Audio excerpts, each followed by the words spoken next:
Homelander is very much like comparable to Superman, right? Like Superman, like when they created him, it was like they got so excited because they were just buffing up his powers and his abilities, and at some point the writers were like, oh crap, there's nothing we can write that's interesting because the fight ends in a page. So then Mm-hmm. they introduced Kryptonite.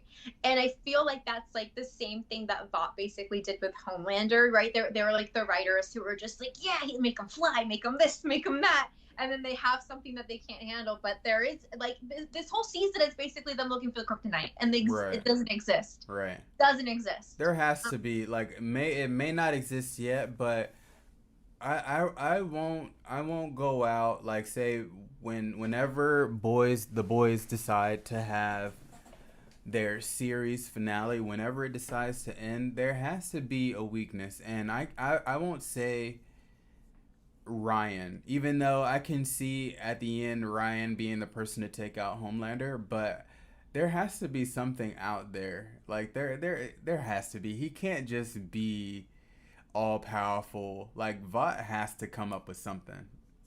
Well, I mean, if they could find the gas that like worked on Soldier Boy, I feel like they can find or create something that would be equivalent for Homelander. Mhm. Um, and I mean, like, I don't see this series ending with like Homelander like finishing like sitting on a throne with a Mhm. crown.